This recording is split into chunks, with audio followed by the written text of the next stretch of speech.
ancient China. In ancient China, women were expected to be beautiful, cook, clean, raise their children, and be good to their husbands.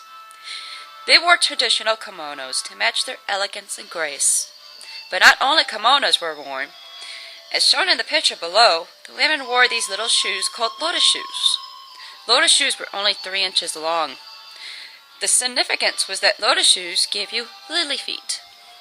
Thus performed at a very young age, it became common in the upper classes during the Song Dynasty, 960 to 1297, before becoming mainstream throughout China. The bones of the feet still contained soft pre-cartilage that would be more easily molded to shape. Over time, the toes that curled would either go numb from lack of circulation or would simply fall off.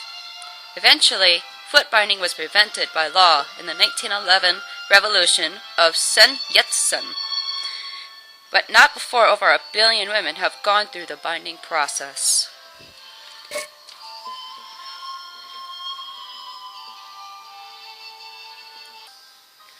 The role of a Sumerian woman was extremely rigid. She was very tightly connected to her family. They learned how to grind grain, how to make beverages, beer in particular, and how to spin and weave cloth for the family's clothing.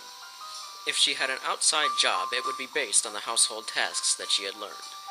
She could sell her brewed beer, or even become a keeper at a tavern. They could also become midwives or create abortion drugs. Unlike in today's world, a young girl would be considered ready for marriage right after puberty. Traditionally, the future husband would pour perfume on the head of his bride. If her fiancé died before the wedding, she would then be married to one of his brothers or another male relative. The typical family was a husband, wife, and their children. Monogamy was the predominant marriage form. However, for the husband, concubines were tolerated. The husband was the head honcho in the family. He could divorce with very little reason. He could also take on a second wife if his first had proven to be barren. Although children were loved and cared for, they could be sold into slavery to repay a debt. Unlike the women of most civilizations who were treated as second-class citizens, those that were the exception were the women of Sparta.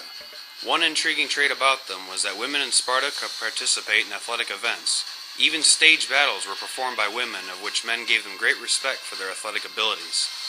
They were also expected to protect themselves. Their combat training was not as advanced as their male counterparts. However, due to the fact that most women's husbands were away at war, they alone had to defend their property from invaders, and could be just as brutal as their husbands, which is why a lot of pictures of Spartan women were pictured as warriors.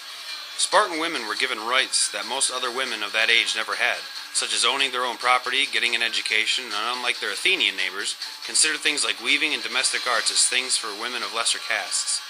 In conclusion, the women of Sparta were strong, diligent, and given a lot of respect by their men, and most importantly, they were fierce warriors who defended their homes when their husbands were not there, and were just as loyal and willing to die for their country as the men of Sparta were. In ancient Egypt, children were treasured and considered a great blessing, and both parents doted on their children and were equally responsible for raising them. Mothers and women in general were highly respected in Egyptian society.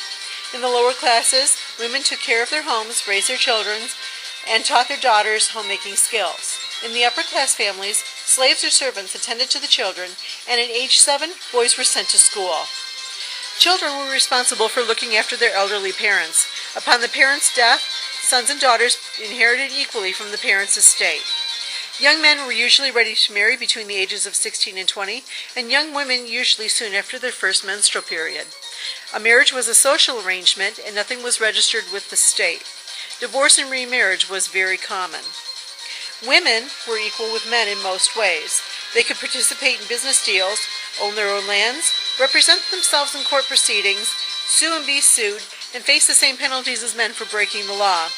Women could be sea captains, professional mourners, or noble women could become priestesses. Women's pay were on par with men's. In other words, equal work for equal pay.